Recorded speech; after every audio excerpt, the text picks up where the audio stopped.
What are the commonalities among leaders who sustain excellence over an extended period of time?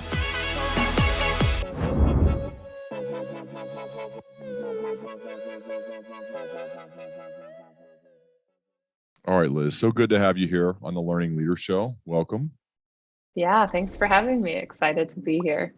Well, I love flipping to the back of books and looking at the acknowledgement section first. Longtime listeners know this about me, and so I did that with your most recent book. And I love starting with love, as cheesy as that sounds, because I love talking about the people I love. So I think other people do too. You mentioned a few people at the top. Molly, your co-author, and your mom and dad. I actually wanted to start with your mom and dad.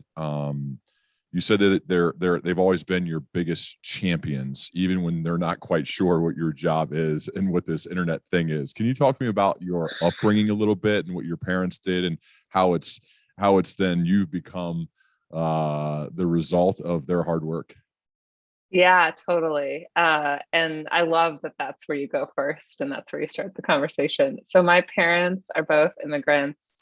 They are both academics, and I would say from Northern Europe, like very traditional in their terms of their outlook on what a career is, and then also very stoic. So growing up, there was a lot of emotional suppression. I think it wasn't even anything that we didn't even know that we were suppressing emotions. And so Just that how it definitely, was.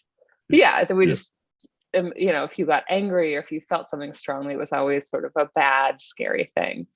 And so then when I entered the workforce, I studied math and economics in college, so very quantitative fields, because again, it was like this immigrant academic pressure. Um, and then worked as a consultant after college, and it was a job that sort of checked all the success boxes for me. I had a good salary. There was a very clear career path. My parents were always like, get a job, stay there for 30 years, get a graduate degree, that kind of outlook. I put on a Banana Republic suit. I went into the tall building. I felt important, and I just hated it. Like Mm. we were working for law firms, so you would be at the office till 6 p.m. Then you would get an email from a lawyer, and then your workday would start. So I would be there till like 1 in the morning, 2 in the morning. And it eventually got to the point where I just completely burnt out and had to quit. I didn't know what I was going to do next. And that was really when I started exploring. You can't just will yourself to love something. And that's eventually going to severely impact your productivity, your ability to stay at a company, all these metrics you care about, organizations care about. And then I will give my parents credit for opening up with me as I've started exploring emotions. And that obviously, like, my work focuses on the workplace, but it has large implications for your personal life too. And it was funny.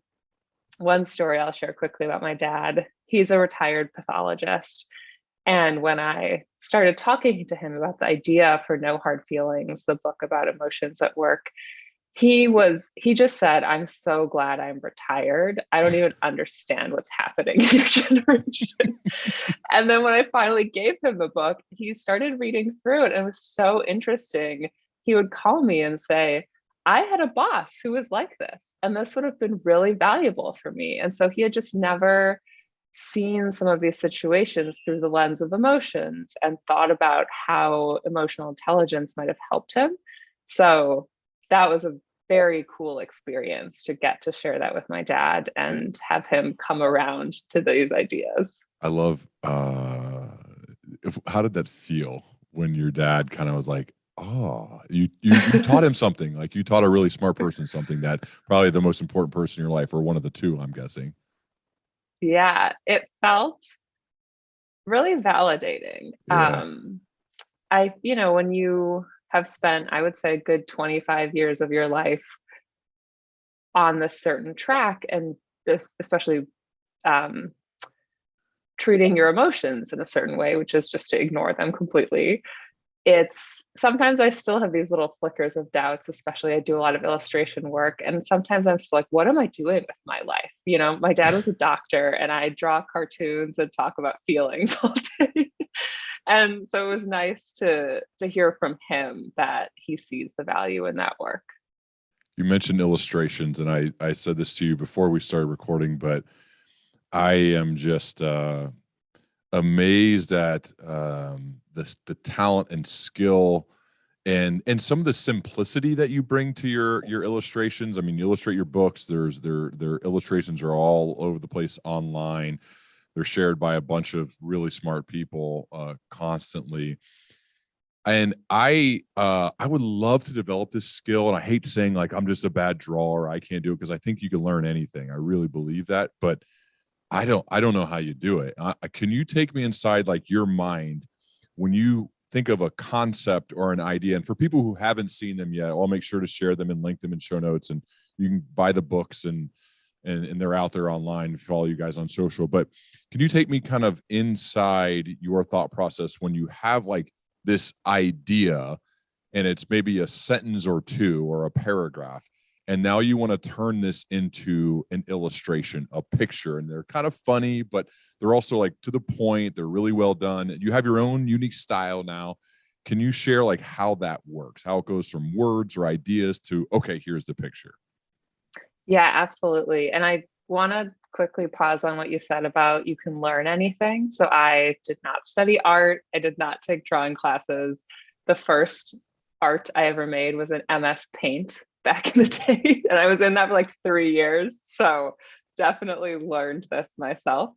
See, as an example, usually it's something that a friend or a colleague will say. Sometimes it's a tweet or just something I'll see on LinkedIn that just sparks, for me, that really resonates. So a recent one was just how much we try to please people and how it's actually physically impossible to please everyone. And so then there's this question of who should you try to impress? And so that had been floating around my head for a while. So whenever I have a thought like that, I'll just scribble it in a notebook. And then I'm actually pretty, like I have a routine around this. I don't have time to do illustration during the week. So on weekends, I'll set aside a couple hours in the morning when I've had my coffee and the juices are really flowing. And I'll go through and look at these little ideas I've jotted down and then just try to map those to your point, the most simple visual way I can think of expressing them. So that's often a Venn diagram, a bar chart, a line chart, stairs. Like I sort of have this bank of visuals that I will reference and then just try to think like, okay, here's the idea. Here's all these different ways of representing ideas. What's the best intersection of the two? And then go from there. Funny what I'm looking at right now. It's titled Adulthood, and you have clean the kitchen, arrow, clean the kitchen, arrow, clean the kitchen, arrow, clean the kitchen. It's just one big circular motion of cleaning. And because I was just on at lunch, and that's I mean, like little, like some of them are just cheeky and funny, and they still are true, and that's why they're funny. It's like stand-up comedy. Why is it so true? Because the person's so good at like pointing out something that's true that you haven't necessarily thought of. That's what I think you do. And then there are obviously other ones that are more serious than that. But what do you use? What's your process like? Do you just have an iPad, or like what are you doing? Yeah, so I have a Wacom tablet. Comes with a pen. It's a tablet that hooks up to your computer. So you draw on it and then it appears on your screen. What is it called? A Wacom, WACOM. Some people say Wacom, so I might be mispronouncing it. I've never heard of it. Yeah, I think it's a Japanese company. My tablet cost about $80. I've had it for 8 years. I just somehow most people use an iPad. And if you have an iPad, I highly recommend the program Procreate. That's what I would say most illustrators use. I'm just a dinosaur that hasn't made the switch yet. And then I use Adobe Illustrator to sort of clean up edges and add color, that kind of thing. It's really cool. I love it. By the way, since you've now become, who you are and so well known because of the books and things that you've done and the illustrations, are people like coming at you all the time saying, "Hey, Liz, can I partner with you and you be the illustrator of my work?" Yeah, I've had a couple of requests like that. It's always flattering to get those. Generally, I have a full-time job, so I don't really have time. And then the not having time makes this a non-issue for me. But I also, because Molly, my co-author, and I have our own brand and write our own books, it's probably not something that I would do Yeah. anytime soon, just to sort of protect that brand. So your full-time job, what is your full-time job? So I'm the head of content and communications at Humu, which is a company that uses behavioral science to make it really easy for leaders and their teams to improve. So we send teams nudges, which are really small, short, science-backed suggestions for actions they can take. So it'll be things like kicking off the meeting by starting with an icebreaker. Research shows if everyone speaks in the meeting in the first 5 minutes, you have more equitable conversation down the line because people just feel more comfortable chiming in. So things like that. And then I work on some of our thought leadership projects. So putting out ebooks, putting out points of view on hybrid work, the future of work, and then also work with our nudge team to write those small suggestions. Gotcha. And working with a co-author too, Molly. So what's Molly's day-to-day like? Yeah, so Molly is an organizational design expert. So she is currently a director of learning and development and really thinks about, again, at organizations, how can you equip people with the skills they need to be successful in whatever their job and environment might be. Got you. And how did you two come together to say, we want to write books together, we want to do this work together? Yeah, so when I was about, I would say like in my late 20s, I was living in San Francisco, got a job in New York, and I moved to New York. I grew up in Chicago. I had never been in New York before. And I was terrified because I thought everyone was just going to be like calling me an a-hole and like pushing me off the street. I don't know, I was really scared. And so I emailed all my friends and said, set me up on blind friend dates. I just need to have a network in New York when I land. And Molly was one of those blind friend dates. And we just instantly bonded. We're both introverts. We're both have massive sleep issues. So we have like sleeping masks and earplugs and white noise machines. So we just had this instant connection. And then we're both at the time had been for a couple of years. She had a very similar experience to me where she worked at a startup that had a horribly toxic environment, burnt out of that job, was getting like really intense migraines. So it was also manifesting physically. And that shared experience kind of made us start to think we should just work on a project together. And we started actually researching how introverts can be successful at work. And then that turned into this larger thing of just emotional intelligence and embracing emotions. Could you have ever expected your first book to do what it did and blow up like it has? It actually, I would say it didn't really blow up at first. So it was, yeah, it's, so excuse me. It's been an interesting journey. I think at least from our perspective, when it really started to pick up steam was when the pandemic hit. Mm-hmm. And we also noticed that's when conversations around emotions at work really changed. It went from people saying, how can I have a good meeting with my reports, to saying, my team is exhausted. They have young kids at home. They live alone. We don't know when we're coming back to the office. I feel like I'm leading without one of my senses. I just don't even know what's going on with people. What do I do? And so that was, I think, a tipping point for our book, but then also for just how people talk about feelings at work. What do you say to the potential skeptics? And we're going to get into more of this stuff from both books, but the skeptics that say, Liz, yeah, this sounds great, and I want to make sure I take care of the feelings, but at the end of the day, we got to hit the number. And so do whatever you got to do, hit the number. I mean, I come from a sales background. So as a manager, director, VP of sales. And so I know this talk all too well. When you're in your QBRs and they don't really care, at least there are some bosses that don't really care about feelings. They care about you hitting the number or not. And if you don't, you're going to get crushed. And if you do, good job, bud. Hit the next one now, hit the next quarter, right? And that's kind of how it goes. And like, that's not everywhere, but I've definitely experienced that. And I'm sure a lot of other people have. What to that person who's kind of skeptical of this one and this conversation, like, let me go to something else here because I'm really just about getting results and I don't necessarily want to hear about this stuff. What do you say to people like that? Yeah, I would say, first of all, I absolutely was a skeptic when I started doing this work. So, especially I studied math and economics, and I really came at it from a data perspective. Like, I wanted to dive into the research. And I remember initially I came across this advice that was like, be vulnerable, bring your whole self to work. And my question was always, one, what does that mean?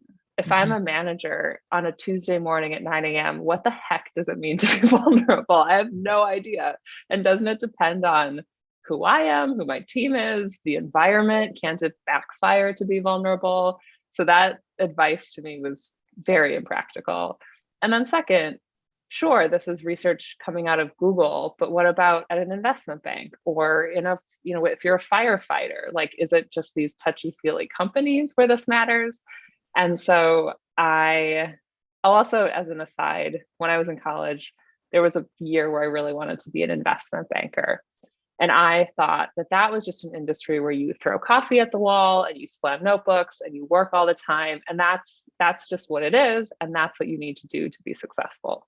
And so there's actually research that looked at hedge fund managers. And what they find there are that in this very quantitative financial environment, managers who are supportive of their teams, so who allow them to ask questions, who check in with them regularly, who create an environment in which people just feel safe asking each other for help, their teams have higher returns on their investments than the managers who are throwing the coffee against the wall and slamming the notebooks.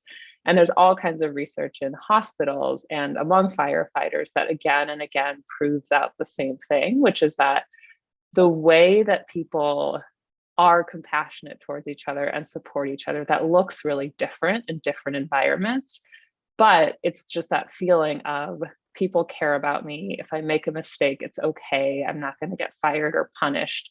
I can ask a question. If those fundamentally exist, all of the metrics that anyone in an organization should care about improve: retention, productivity, sales quotas, sales performance. And this also is true in like call center environments where productivity numbers are really easy to calculate. So again and again, it just bears out in the research. Yeah, I was during a quarterly business review. I never forget this. Was talking a lot about this type of thing, which people call soft skills, which I hate. I think I said they're not soft skills; they're essential skills, which other people have said too. I borrowed from whoever else that has said that is on this podcast. And you still kind of get the eye rolls or whatever. I'm like, do you understand? Like, this is the reason why the performance is good and going to even get better. This stuff matters. This is what we should focus on. And it is the more longer game play. Like, if you want to make sure we hit next week or whatever, I mean, I don't think that's the right way to think. And the right way to think is to build from the foundation up of a place where people love to do great work. And they love to do that probably where the leaders actually care.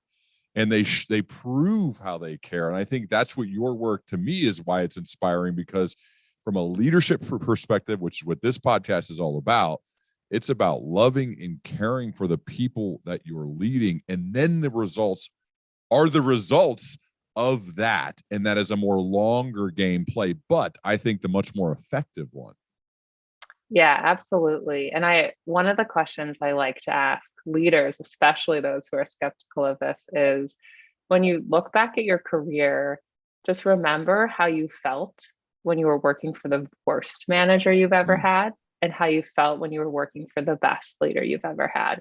And it's night and day. One makes you feel exactly what you said, invested in the company, excited to learn new things, try new things.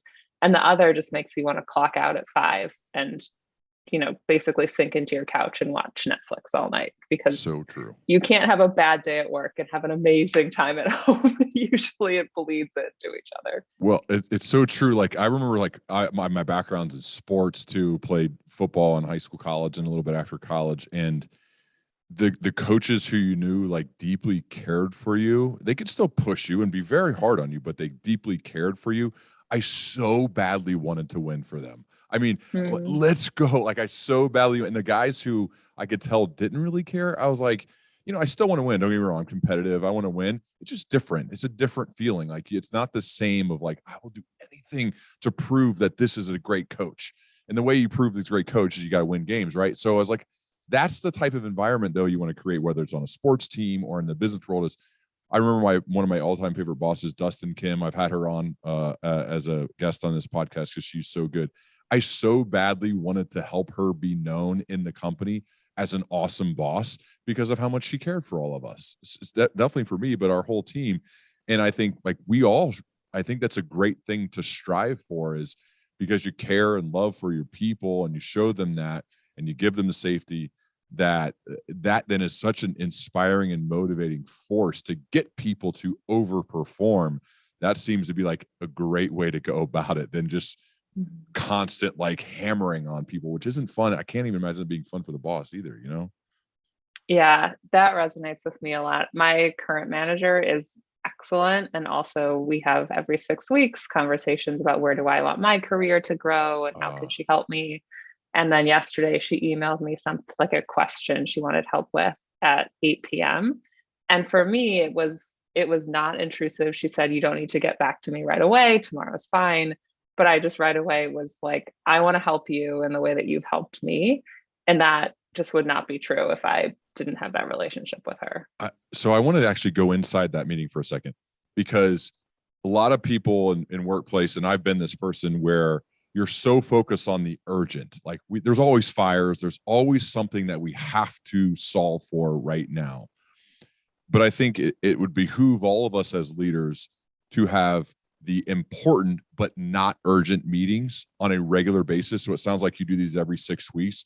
Can you take us inside? I would call them like the developmental meetings, as opposed to we have these 3 things that we have to have done right now because we have a problem or just an initiative, versus this one of more longer term thinking, and me as your manager, as your leader, and one who wants to be a value add, wants to be one of those best bosses you've ever had. What's a developmental every 6 weeks type of cadence meeting look like with this boss? Yeah. So I think the first point, which we've already made, is just make it explicitly on the calendar at a regular cadence. So these are conversations that never happen in the normal flow of work. So you do have to be more intentional about creating space for them. And then in those conversations, the things we discuss are looking back at the last 6 weeks. What do you think has gone well? What have you really enjoyed? What skills do you think you've developed? What have you not enjoyed so much? So she can get a feel of helping me job craft, essentially. So these are the areas where Liz is not excited, and these are the areas where she really wants to invest in the future, and then she can assign future projects accordingly. And then also taking a step back longer term and thinking, like she's asked me explicitly, what do you want your next job to be? And let's look at some of the requirements for that job and what that would mean. And a lot of it, especially at more senior levels, it's not learning Excel or, teaching yourself a hard skill. It's these, I like that too, essential skills of, I want to bring more visibility to my team internally at an organization. I want to be seen by the executive or the board in a certain way. And so it becomes almost more like mentorship and coaching. But I think that's also really important to touch on, is it's not just what specific skills and results do you want to attain, but how do you want to grow as a professional and as a leader who is viewed by others as an influential person within the organization?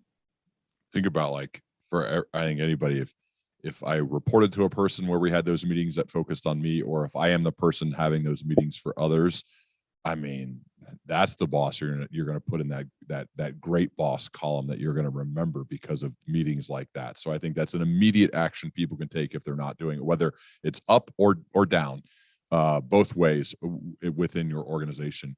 You mentioned earlier that your book really caught on when the pandemic started hitting, and I think one of the things that most people struggle with, I certainly am in this camp, especially when like keynote speeches were getting canceled left and right because of there were no events in person, and some shifted to Zoom, and some were like, we don't know when we're going to get back. And that we don't know part is was the hardest, and that is uncertainty.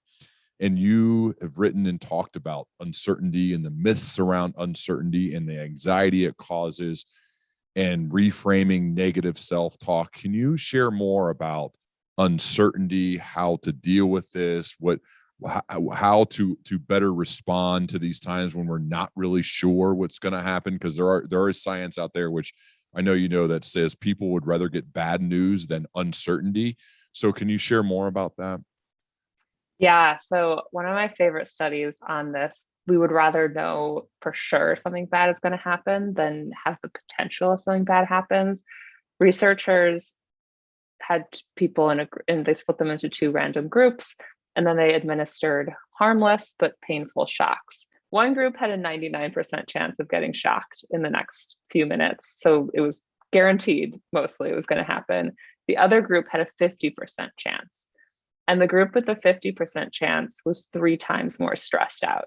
So it was like, you're going to feel pain, but if you can prepare for it and it's on the calendar, somehow it's easier for our minds to grapple with that. So a couple of things that I've seen in the research that I found really valuable, I think for leaders, the first one especially is to communicate. So often leaders, we think I need to have all the answers for my team, or this decision is still being made and I'm not really sure where it's going to go yet. So I don't want to say anything yet. I don't want to lead people down the wrong path. And that alone is important information, just to say, hey, I know this is on your minds. We're still discussing it, and I will let you know as soon as possible. If you don't say that, people will just immediately start, like the rumor mill will start, and they will kind of lean towards the worst possible scenario.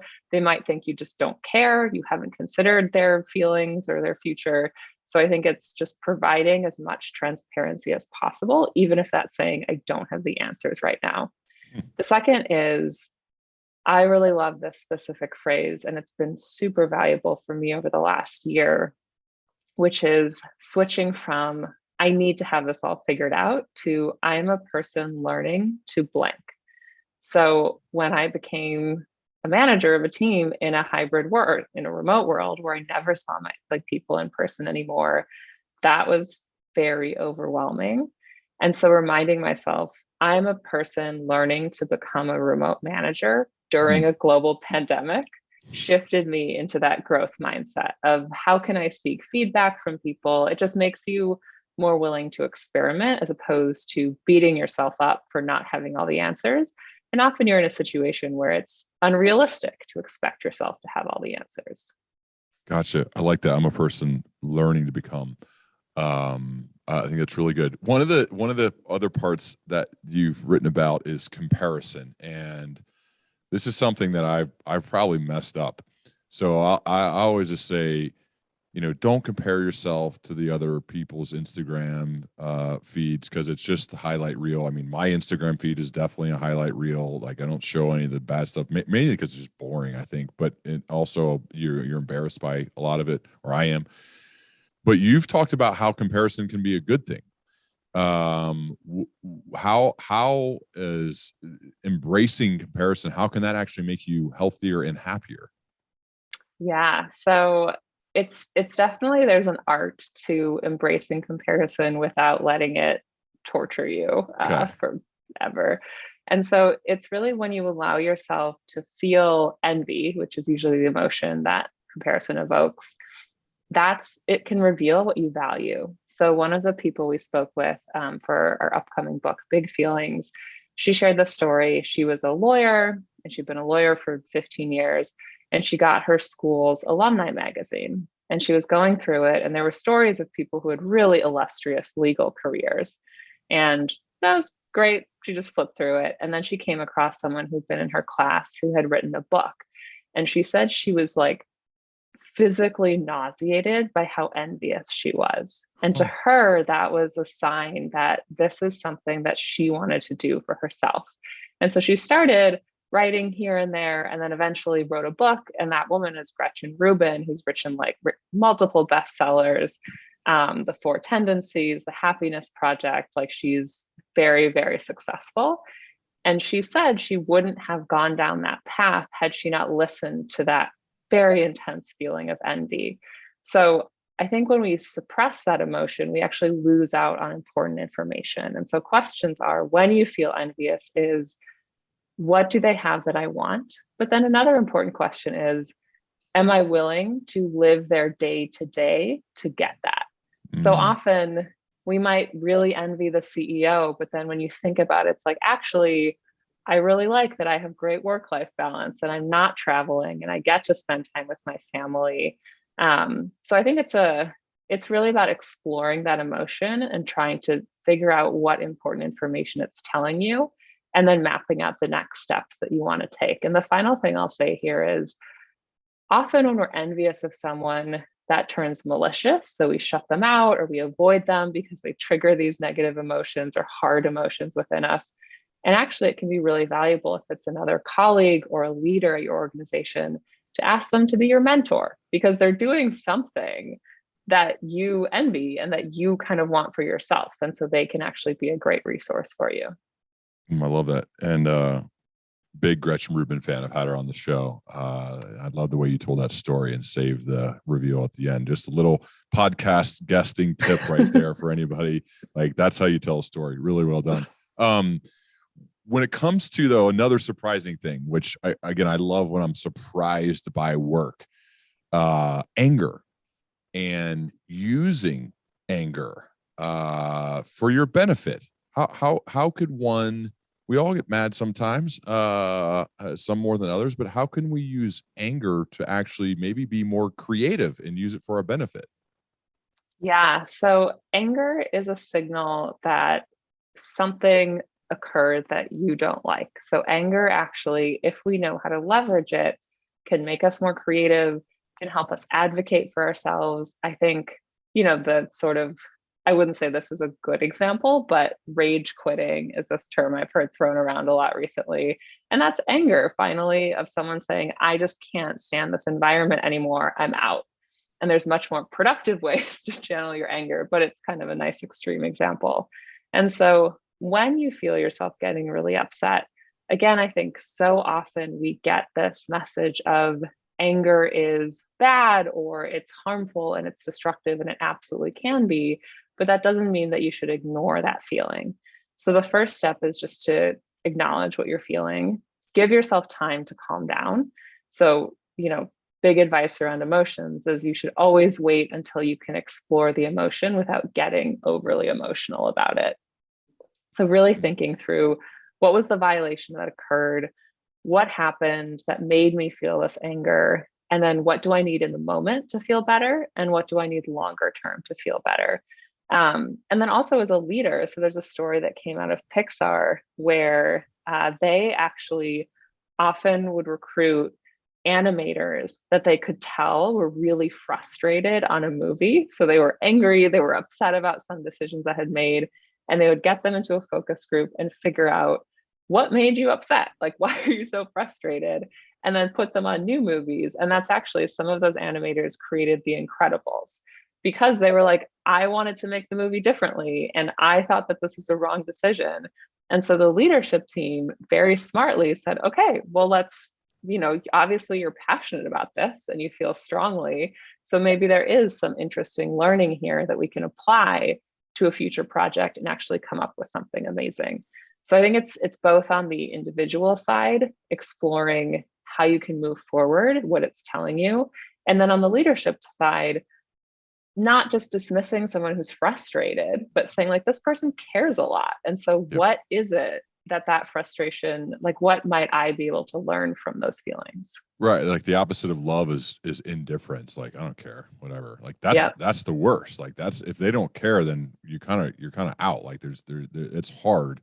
I'd rather them care and be mad than just to be like, whatever. I mean, we've seen those people who are kind of checked out where they quit, but they actually don't quit, That's the worst for an organization, where they've technically quit, but they haven't actually resigned yet. They're just kind of there collecting. And I think that's rough. That's where anger can be really good. Just an aside, you've already referenced numerous cool stories from your own research, whether it's Pixar, Gretchen, and others. What's your research process to help when you write books like this? Yeah, it's a mix primarily of just reading as much as possible, Yep. and then talking to experts. And I would define experts as actually I'll say one, reading as much as possible, two, talking to experts, which would be academics who have studied this, and then practitioners who are actually applying those insights to the workplace, because often you can research something, but then not really know how that translates into meetings, into leadership. And then the third is for our upcoming book, Molly and I surveyed about 1,500 people from all different walks of life around the world, all who worked at large organizations, though, just to sort of understand which big emotions do you encounter often in the workplace, and asking them, like, what are some challenging situations that you faced? Because we wanted to make sure that any advice we gave was applicable and practical and actually addressed real problems that people are facing. So we didn't just want to kind of sit in an isolated chamber and pontificate about what might people think in the workplace. It was like, okay, here's what Yes. we're hearing, and here's some specific advice for how to deal with that. I'm really fascinated about this surveying, because Dan Pink did the same thing on regret. I know you write about regret. Dan was just on a few weeks ago. Can you, what were some of the questions on the surveys, and like how did you go about actually executing on this idea of the questions that you came up with and then getting them out to people? I'm really curious about that part. Yeah, so we didn't use anything fancy. We made a Google survey, and then we promoted that on our Instagram and then on LinkedIn. So kind of using our existing audience channels, also our newsletter, and then also invited people to share that as much as possible. I think the key for us was keeping it pretty short. So making it easy for people to just click, click, click, and then they were done. Questions we asked. So we had some open-ended ones, but the first two, one was we listed out the 7 emotions that we talk about in our new book. So it's like uncertainty, perfectionism, burnout, anger, regret, those kinds of things. And we asked, have you ever heard these emotions described as negative or bad? And 97% of people said yes. And then we asked, in the last month, so in the last 30 days, have you experienced at least one of these emotions? And 99% of people also said yes. So that we were trying to get at, these are such universal things that we all encounter. And if you haven't encountered them in the last 30 days, you certainly will in the next year or 2 years. Like, if you live long enough, part of that you're signing up for to feel like hard things at certain times. You will encounter loss, you will encounter failure, you will go through difficult periods. And so if these are so common, why do we still think of them as bad? Why do we still feel shame? Like, you are not the only person feeling this. So that was one part. And then we also had open-ended questions around, what would you like answered? What do you struggle with? So we could get at what would be useful advice. Very cool. Okay. What do you think of when you hear the phrase work-life balance? Oh yeah, this is a good question. I think generally people are well intentioned when they use it. Mhm. I I think to me the first thing that comes to mind is just that it's a very individual thing. So there's research that shows that there tend to be two kinds of people. Some are segmenters, and these are people that really like having their work completely separate from their home. Yep. So they don't really want to see colleagues on the weekend. They don't want to share baby photos with their work friends. Like, it's just the two are separate. And then you have integrators who are much more happy to go out, like just become lifelong friends with their colleagues, check their email on the weekend. Like, it just, it's more fluid. And so I think as a leader, even understanding that difference, like this person is a segmenter and this person is an integrator, can help you help them achieve better work-life balance. So if they really like separation, then maybe that person you're more careful about, let's not send them emails on the weekend if we can avoid it. When they're on vacation, I really want to make sure that all projects are wrapped up so they completely have that time off. Whereas an integrator, not that you should be paying them constantly when they're on vacation, but they might actually not mind, like just on a Sunday afternoon, catching up on tasks, that kind of thing. So yeah, for me, the first thing that comes to mind is it's just so individual. I think we all have different sort of value sets and preferences around that. What is it for you?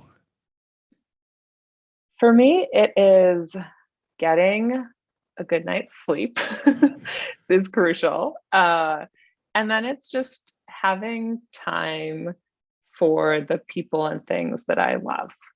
So are you a segmenter or an integrator? I think I'm kind of a mix. So I Okay. would say on the social side, I'm probably more of a segmenter. Like I think this is still my traditional upbringing of just being a little hesitant to share everything in my personal life with people at work.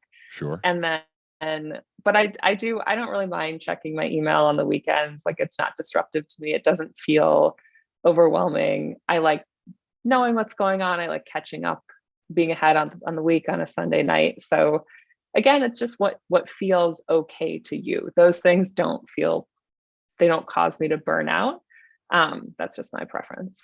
So you also have written about self-worth and detaching that from the work you do. And I guess my job's different because I do this for a living, but I mean, I absolutely, if things are going well with my podcast and the speaking and the leadership circles I run, I just feel like I'm fulfilled, I'm happy, I'm in a much better place. And if maybe something's going bad or our crowd didn't go well, I feel awful. I mean, I feel like I'm the worst. And so I've probably messed this up. And I try to stay composed. My parents are really good about teaching that, but you still mess things up. What's your thought process on detaching your self-worth from the work that you do? Yeah, so it's completely normal to, if you again are struggling at work or something doesn't go as well as you wanted, to feel badly and have a night where you're kind of down. It's more when you get into this sort of in therapy, this is called enmeshment, when it's just you're one with your work. So you're just so closely, your identity is so intertwined with it. And that's when it becomes very harmful. So that's when getting critical feedback feels like the end of the world. It feels like a complete failure of who you are. And then it's harder to pick yourself back up again and keep trying. It's really, really easy to get addicted to the little dopamine bursts of affirmation we get at work. Yeah. I absolutely feel this. And the way that it manifests for me is I call it like day one vacation despair, where if I have a week off, the first day, I'm always just like, who am I? Like, what am I doing? I'm not getting Slack I'm worthless. messages. I'm not doing anything. Yeah. Like I'm not getting, just like I'm not getting these little hits of dopamine of like, oh, I got an email response. My boss said, good job. I made a presentation. And it takes me a couple of days to kind of realize that I'm still interesting. I'm still worthwhile if I just take a week off and like look at TikTok or read a book or something that I wouldn't call quote unquote productive. And so I think that's really what it's about. It's about maintaining enough emotional distance from your work so that when you have a bad day, you're still able to say like, this was a bad day and tomorrow's a new day, as opposed to I'm never going to get over this and I'm just completely a failure. That's when it's really harmful. Okay. Gotcha. That makes more sense. Also, I was reading about PTG.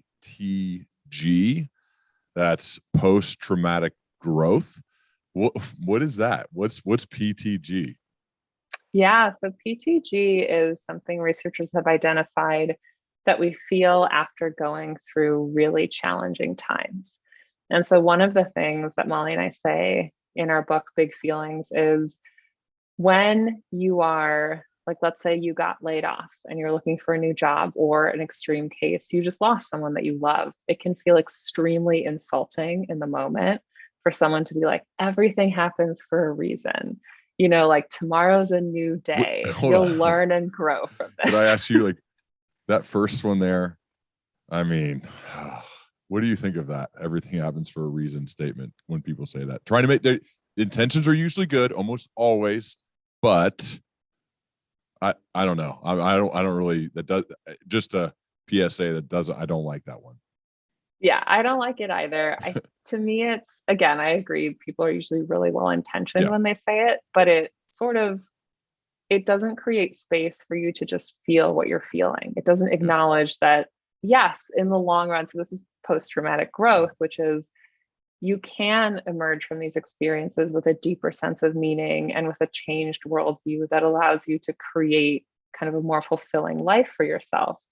But that doesn't, it's, I think most of us would choose not to go through that hard thing in the first place.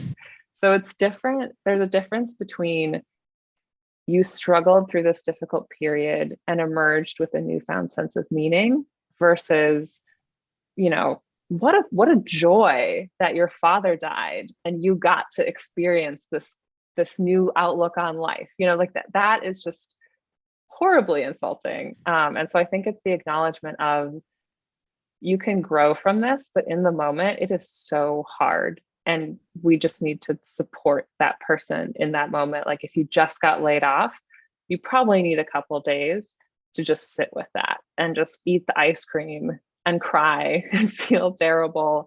And that might be part of the process. And so I think in those moments, the better thing to say is like, I'm here for you. How can I help? Do you want to talk? Can I distract you? And then later on, when that person is ready to start moving forward, then it's okay, like I'm here to help you. And later on, it might be, look at how you got through this and the new meaningful life you've created. But it's never this trivializing how difficult that experience was.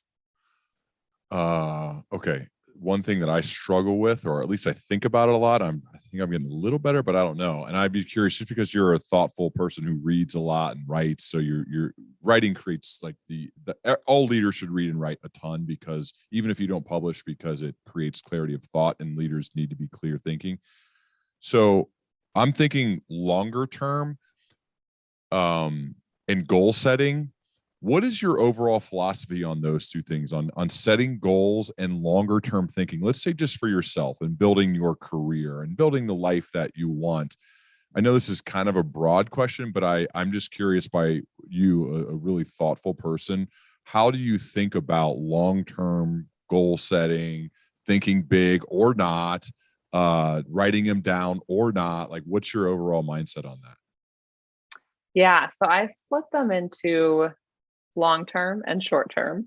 Mm-hmm. So long-term, I have abandoned the notion that I can predict where I'll be in 5 years or 10 years.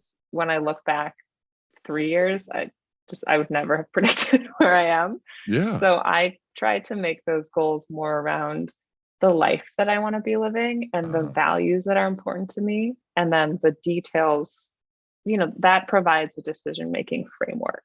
So it's always important to me to have a life where if my parent gets sick or if my husband needs me, I can make that a priority. I am an introvert, so I'm just never going to be jet setting around doing one meeting after another. I always want time on the weekends for creative work. I always want to have some form of creativity in my work. I really like leading and investing in people and watching them grow. So those are things where it's not like I want to be VP at this company and then CEO at that company, but they do allow me to make really good decisions for myself longer term. So and then short term, or go ahead. No, I was just saying, you have a kind of a clear understanding of what you actually want to be doing during the day, or the actions you want to be taking, not necessarily the titles or the money, but actually I want to spend my time with these types of people doing these types of activities, I sense. Yes, that's exactly right. And a lot of it is the world is changing at such a pace that there's jobs that exist that will exist 5 years from now that don't exist now. So it's kind of an exercise in futility to be like, this is the title I want.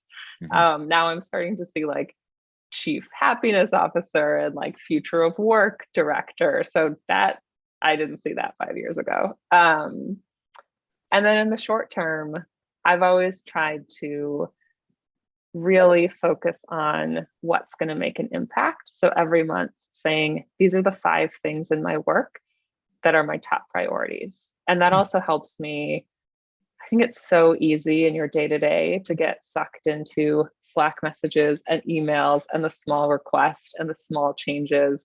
And it feels good to do those because you're checking things off a list and they're Right. usually easier. But I had a boss, I don't know how I feel about this phrasing. And he always said, you have to run into the spike.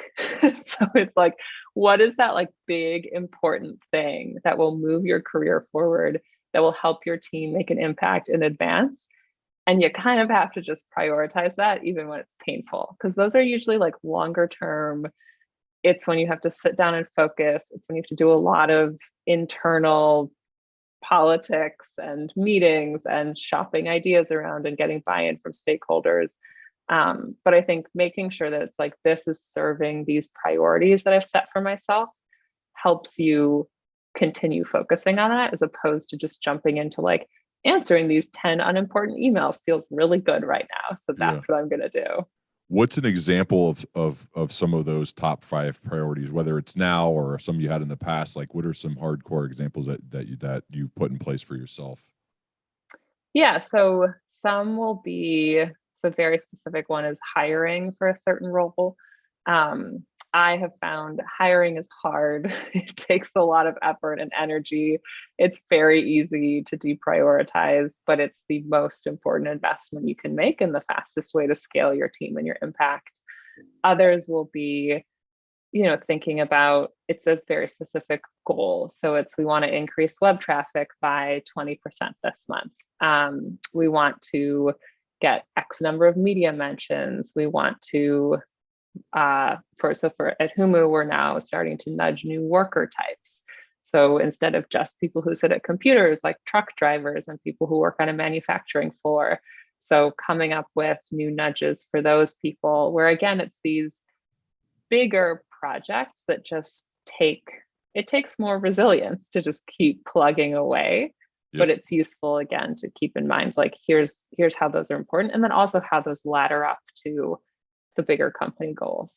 Got you. Oh, one more question. So Liz, somebody, let's say they're a recent college graduate within the last couple of years, and they want to leave a dent in the world in a positive way. They want to be a productive achiever. As I like to say, that means they want to achieve in a way that's productive for society, but they're kind of uncertain. They're not really sure what they want to do, but they want to do good. What are some general pieces of life/career advice you'd have for that person? Do something. So too often, and we get this message a lot, do what you're passionate about, discover your passion. And if you're 19 or 21, you don't know what your passion is. You haven't done anything. How on earth are you supposed to know? I mean, right. I think there's very few people who kind of know from age 2, but the vast majority of us are not like that. So take a job that's good, that seems interesting, and see everything as a learning experience. After I burnt out of my consulting job, didn't know what I was doing with my life. I needed health insurance. I needed some money. So I worked as a barista at Starbucks for 6 months and really? I was 23. It was the Starbucks that I've been going to as a customer. So because like as a consultant, I just trying to escape the office a couple of times a day. And so now I was like serving coffee to the people that I used to work with. it was an intense experience. But that was, Starbucks is so thoughtful about the onboarding process. Like, there's a lot of turnover in retail. So making sure that everyone feels like part of the team, that they learn really quickly, that they're able to like get up and running fast. The store is very thoughtfully designed. Some of the tables are circular instead of square. So if you're alone, it's not like there's 3 edges where there's nobody sitting with you. Oh, wow. The design, like everything is just so thought out. Intentional with an emphasis on creating an emotional experience, both for employees and for customers. And that, I have come back to Starbucks as an example over and over in my career of the importance of this in creating this billion-dollar brand basically off of coffee that is not amazing. I still drink it, but it's phenomenal what they've been able to do. And so that is, I would say, again, it's not a job that I would have like said at the start of my college experience, this is what I want to be doing at age 23 or 24. And yet it was foundational in the rest of my life and the rest of my career path. So I think, yeah, it's like do something, see it as a learning experience, and just try to like soak in everything you can, ask lots of questions that will always be valuable. That's so good. I remember I had like a really bad boss at one point, and we've all, if you work long enough, you're gonna have one probably. And I called my dad up and I'm just complaining, like a little baby. And he goes, dude, what an opportunity to learn. Like, Mm. just see it as that. And it just shifted how I looked at it. And did I still complain? Probably not as much though. But I just changed the perspective of how I viewed the interactions. Of most of it was learning of what I wouldn't do if I had that job, but still there was a lot of learning happening. And I think the same way, like you get a job at Starbucks where you could go in and be like, this sucks. I'm going to complain because I don't have this big job. Instead, you're like, why are those tables square and the other one's round? Let me ask what, but like, what a cool thing. I didn't know that. Like, what a cool thing. The thought process of experiential design and like curating an experience, even though the coffee is whatever. I think like that is an awesome way just to kind of view the world, whatever it is you're doing. There is probably some stuff to learn no matter what. But if you don't do anything, like you said, your first thing you said was do something. If you don't do anything, then you don't pick up on it. Liz, this is so awesome. The latest book is called Big Feelings: How to Be Okay When Things Are Not Okay. We scratched the surface. There's so much more. And you don't get to see Liz's artwork through a podcast, which I highly recommend looking at online, all the stuff that you do. It's really well done. And I'm so grateful that you chose to invest an hour with me today, Liz. And I would love to continue our dialogue as we both progress. Yeah, thanks for having me. I feel like I also learned from your stories too, especially I think your dad seeing bad manager. That's still a learning experience. I love that. It is. And we are all, if you work long enough, you're going to have one or two. So awesome. All right. Thank you so much, Liz. This is great. We'll certainly keep in touch. Okay. Great. Sounds All right. good.